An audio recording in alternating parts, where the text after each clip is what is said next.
Alright, are you guys ready for some actual shooting stuff? Yay! Oh man, shooting stuff. We shot things last part. Not enough.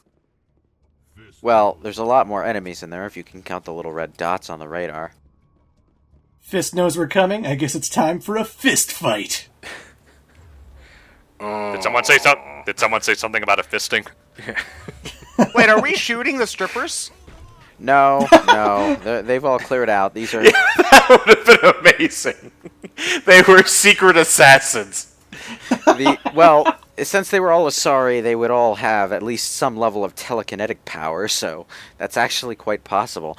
But, You're on the path to sin! But no, these are just thugs. There's some Krogans in there, there's some humans in there, maybe a Turian or two, that kind of thing. Holy frame rate, Batman. Yeah, that can happen in the console version a lot when stuff gets busy. I don't think it happens as much on the PC version when I play it on my rig. That is, Christ, you disintegrated him. assuming I'm not in the area that sends the problem with the PC version and AMD processors has to do with... Oops. Oops. Oh. Let that be a warning. To me. It's like trying to throw that flashbang through the door and it just rebounds back to you. The grenades are sticky bombs, and they always shoot horizontally in whatever direction you're actually aiming. Guys, cover it. This kind of reminds me of an only remote mine match in GoldenEye, actually, where everybody's just blowing up all over the place. Now here I've run across like ass over hairdo directly into one of the major dangers of fighting in Mass Effect 1, and you've got a massive cooldown on your metagel. If you heal yourself when you don't have any shields up, there's a good chance, if you're in a dangerous spot, you'll just lose that health right away, and then not be able to heal again. So you gotta be careful about that. You gotta put a lot more thought in Mass Effect 1 into using your metagel at a good time, and trying to keep your shields up. Or just do what everyone always does in RPGs. I'm sure I'm going to need them for later for that next boss. No. Actually, metagel is an item that you pick up in basically every treasure chest, so there's no reason. So it's like Final Fantasy potions, where you have so many of them, you start selling them off just to get more pocket change. You can only hold so many of them, and your metagel capacity is something that you have to buy upgrades for as you go through the game. So if you get stingy with them, well, you're basically wasting metagels by not using them. The other thing, though, is that as you go through the game, you can upgrade your... Oh shit, my belly fell over. Had no reaction whatsoever to that. As you go through the game, you can upgrade your armor's health regeneration, though, and sometimes that covers for your need to use metagel at all. I made a 5-second video off of this particular scene, all the way back in like 2007, 2008 when this game came out, because this is some of the most cheesiest, like, sometimes your words can solve things, and their reaction right here. Garrus's. Oh, damn, I was hoping Garrus was going to say. Because Garrus, he'll sometimes say, huh, I never would have thought of that, and Ashley goes, shooting people isn't always the answer. And then I put in a NBC, the more you know.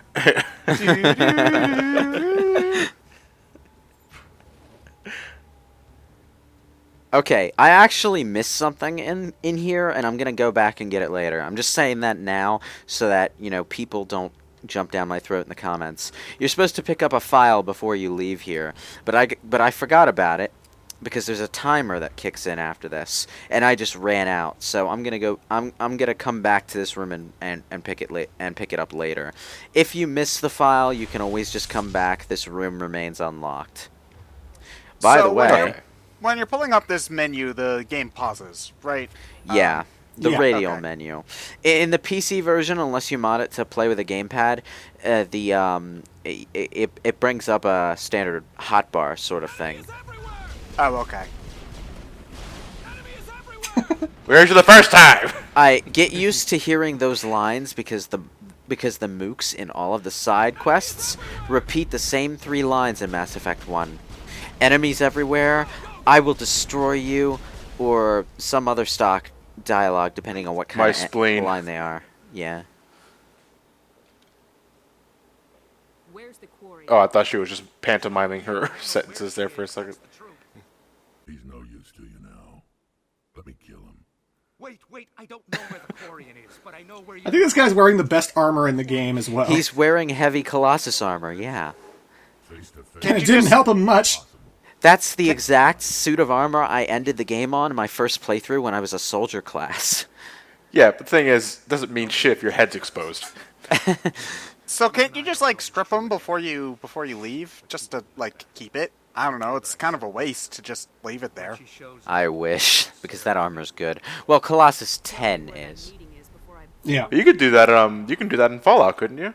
Like, you're on the wards. if you got a downed corpse, you can raid them. and Oh yeah, take their clothes. that's a standard thing in Bethesda games where you can just if you killed an enemy, you can strip their corpse bare. That's kind of awkward if you happen to install a body replacement mod and didn't check the correct one while you were installing the mod. And yeah, my Morrowind modding adventures took an awkward turn yesterday. There's this big mod package that's a graphical overhaul for the entire game of Morrowind, and one of the options that I went through a little too hastily. I don't know why it was set to the nude mode, but the body graphic replacement has an underwear option and a nude option. I have no idea why anyone wants nude options in these games because it just makes it awkward to change your armor. But yeah. Oops. Because you get the Morrowind nipples. Basically, I didn't notice until the first time I stripped the armor off a bandit. Oh, so we have to fight our way out. We don't just teleport back to the main hub. Yeah, I don't know where these mooks came from. Guys, your boss is dead. You're not getting you're not getting paid anymore. And we have a time limit in the bottom right. Now that I have a proper shotgun skill, by the way, kiss your Fuck ass. safety. I got a shotgun. This is basically the essence of what playing a Vanguard is like. God damn. It gets better in Mass Effect 2. In Mass Effect 2, I have the Geth plasma shotgun, which has a charge shot. Not a charge shot. So basically, playing the Vanguard is casually jogging through levels, pointing your gun in the general direction of enemies and firing. Well, no. In Mass Effect 2 and 3, your health depletes a lot faster, so you got to use your shields and barriers a lot smarter. You can only fire 2 bullets instead of 3. Gotta be a little careful. Did you bring it? Where's the Shadow Broker? Where's Fist? They'll be here. Where's the evidence? No way. Why do they always have to be creepy? So obviously, the person with the name is the important one in this situation, as opposed to just assassin. I knew those things were doomed the moment I began thinking of stormtroopers. Now, you see, here's the thing. I got a bit reckless because I was getting high off the, Shotgun. the fun of, using the shotgun. The thing is, although you can God. very easily tank situations like this later in the game when you have more shield slots, early on you don't want to do What that. are your foot super glued to the floor? Probably the most dangerous thing you can do in Mass Effect is starting a completely new game after getting used to the power of a high level. Because when you're at a high level, you have like 7 shield slots on top of your health bar and a lot more health. So you take a while to kill at that point in the game. And as a Vanguard, you also have a barrier skill that adds to your shield too. Were you hurt in the fight? I know how to look after myself. Not that I don't appreciate the help. Oh, is this one of those people whose skin explodes if they go out of their suits? No, this is one of the Quarians. This is Tali. Looking for evidence to prove Saren. If she gets a suit puncture or gets exposed to open air outside of a sterile room, she Oh, can get she's- an easy infection. Oh, okay. Sorry, I got my races confused. Real quick there. You racist. Interesting thing about the Quarians is that they share some similarities to the Draenei from World of Warcraft, who were introduced in the same year, some months earlier. Whether or not there's any correlation between the two is, well, I have no idea, to be honest. Could be either way. Maybe you better start at the beginning, Miss. My name is Okay, they started with the Big Bang, and the universe sort of exploded in size after that. You know what I mean, smartass. Anyway, Tali is our convenient evidence dump because she happens to have found evidence that will help link Saren to the Geth. It makes sense for her to be the dispenser of this information because the Quarians and the Geth, well, they're always at each other's throats. Well, unless they Quarians aren't. were the ones who made the Geth, right? Yeah. Yeah. Okay. I mean that in the context of the series. They're always at each other's throats as far as them existing in the same place, because the Quarians will always look for an opportunity to get a one-up on the Geth so that they can try to take back their homeworld. And the Geth, well, their feelings on the Quarians are very complicated. During my travels, I began hearing reports. They just want robot rights. Drove my people into Now, exile. Tali is on something called the Pilgrimage, where she has to prove her worth to her people by finding something of value and taking it back to the fleet. It's a rite of passage for all young Quarians. And she was thinking, hey, if I find something valuable from the Geth, that'll be valuable to our military. Her being the daughter of an important admiral in the fleet, this was a logical choice for her. But she kind of got in over her head and sort of attracted the attention of Saren's assassins. So, yeah, that led to her current predicament. But I salvaged something from its audio banks. Those gleams I'm seeing inside the helmet, those are her eyes, that there is an actual face underneath that mask? Yeah. Yeah, I could just barely make it out. That's the closest thing to Aquarian's face you'll ever see in the well, apart from that photoshopped photo.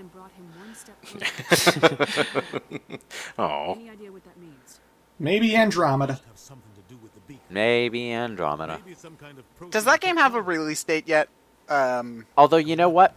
I don't know if the Quarians or the Geth will appear in Andromeda. Saren wasn't working alone. I mean, we already know, like, Krogan and Asari are going to be in it, so... Yeah, but those races will still be around at the end of Mass Effect 3, regardless of your choices. Whereas the... oh, yeah, that's true. That's true. The Quarians and the Geth can both die off. Or they can both survive. But they, like, all of them can die?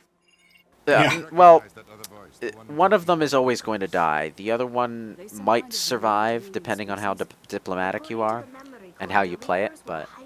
I mean, realistically, in that particular section in Part 3, of that battle, all the Quarians or all the Geth can die, but there's probably some stray somewhere in the galaxy. Like, I'm sure there's still Quarians on the Citadel who didn't die, but... Yeah, but would they survive long enough with that limited population to end up in Andromeda, is the question. Yeah.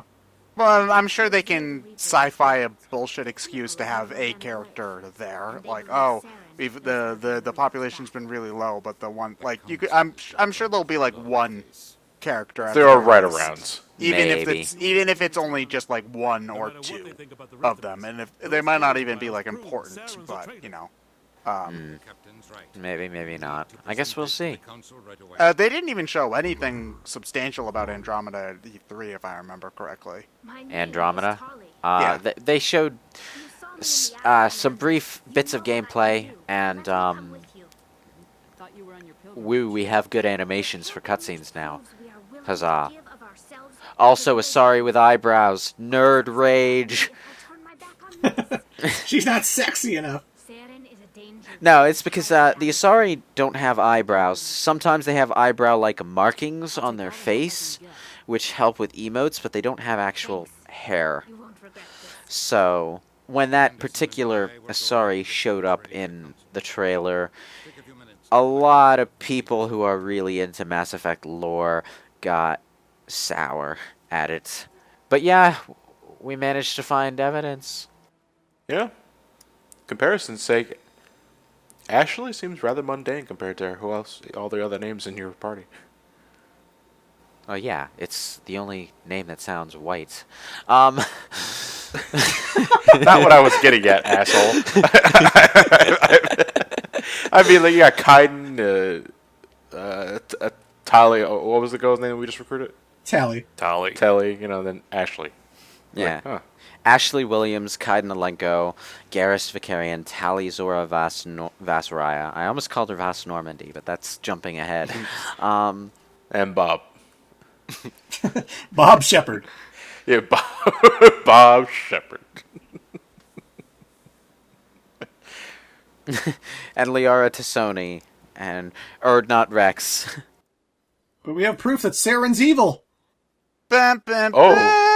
I thought that was pretty obvious at this point.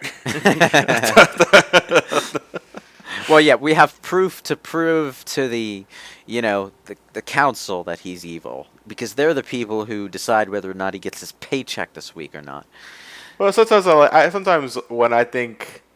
Since I like to give writers the benefit of the doubt at points where if someone is played up to be so obviously evil that they actually invert that, and we're only looking at it from a certain perspective, and we won't find that out until after we do some reading or research. But I don't know. It's like The Snape effect. Okay, yeah, sure. Yes. Yeah.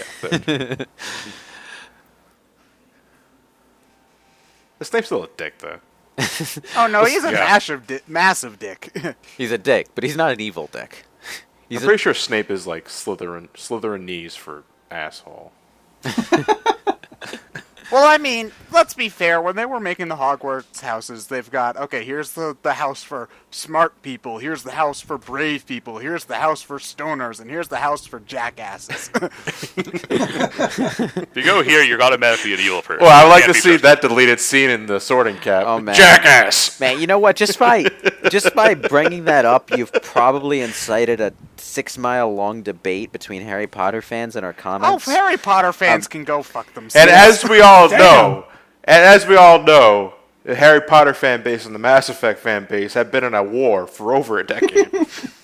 No, because in the fandom, there's a lot of discussion about the houses, and one of the topics of conversation is the positive Slytherin characters and what that means. What it means in the real world is a whole lot of Mary Sue fan fiction that casts Daphne Greengrass as the character who lures Harry away from his Gryffindor oppressors and turns him into a fixed fiction Gary Sue. I don't really like those stories. I thought his name was Harry.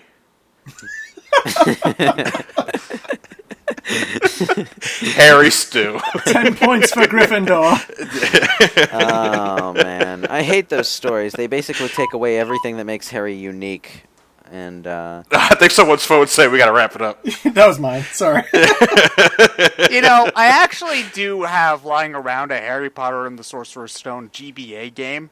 One of these days I'll record it and we can commentate over it. No, we need to do the original PlayStation game. No, the Game Boy Advance game's hilarious. We need to do that one. I think I remember hearing about that one. Yeah, we should totally do that.